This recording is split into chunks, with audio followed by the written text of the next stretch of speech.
Virtually none of the recordings were turned over as evidence until they were discovered. The Worcester County DA's office sent out a letter to more than 100 defendants' lawyers about those videos. And tonight, we're getting a look at the second suspect in that brutal double murder in Peabody.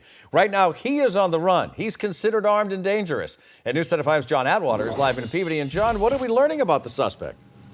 Eddie's been on the run for 3 days now, and tonight police are really hoping that someone turns him in.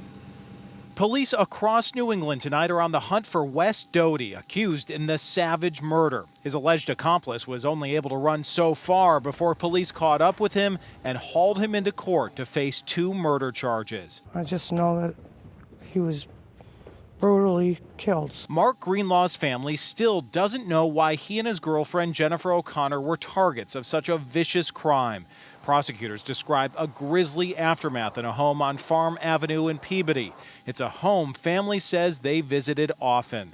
Investigators have released few details about the motive, but suspect Michael Hebb's attorney indicates there's more to come. I'm sure there's a big story behind here, given what I know. Detectives returned to the home today, continuing to gather evidence as the families of the victims desperately wait for more answers. I just know that the family loved him, and he was very protective of his siblings and his mother.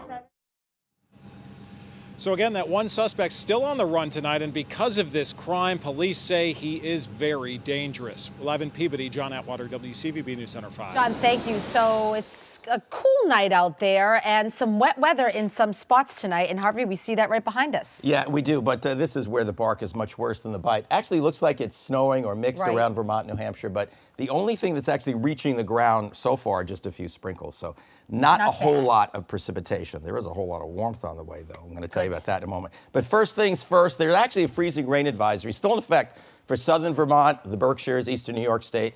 Again, it doesn't take much precipitation if temperatures are freezing or below even just the slightest amount. It could cause some slippery going on untreated surfaces. And there's a remote chance that just a trace of precipitation will fall as this area starts to move to the southeast. And the air could cool just a couple of degrees. So we're just letting you know in north central Massachusetts, southwest New Hampshire, there's the remote possibility. But the bigger story is that we're not going to get a whole lot of precipitation, but we are going to get a whole lot of warmth. Now, in Boston overnight, it'll easily stay above freezing, no problem. But look at the temperatures start to climb by late morning. And look at the high temperatures over the middle of the country today. So I'll be back to tell you how much of that warmth we'll be getting here, when it does, and how long it'll be with us. Coming up in a couple of minutes. This is new tonight. Look in the middle of your screen. We're getting our first look at the boat that a man used to cling to life right in the middle of the ocean overnight. He's in the hospital tonight after spending 13 hours on that boat in the water. That boater is talking to News Center 5's Jorge Quiroga, and he's live in Hyannis tonight. Jorge?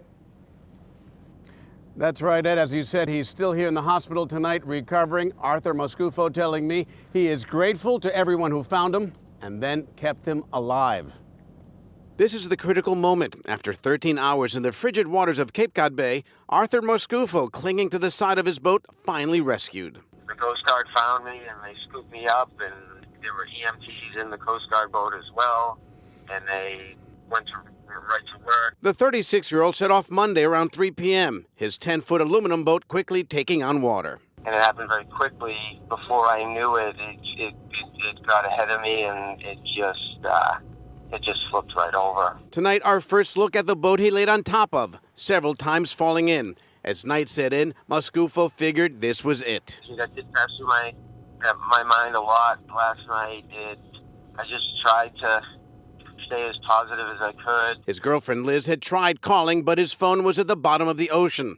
At 10 p.m., she reported him missing. His rescue delayed because he had launched from a different beach in South Yarmouth. Probably the next 2 hours, it would have been a different outcome. The water 37 degrees when the Coast Guard helicopter spotted him, a needle in a haystack. He just kept calling for help, yelling for help. Babbling incoherently and hypothermic. I'm so lucky, and I'm so grateful that, Liz, made that connection, and then also that Coast Guard did such a great job. They found me very quickly.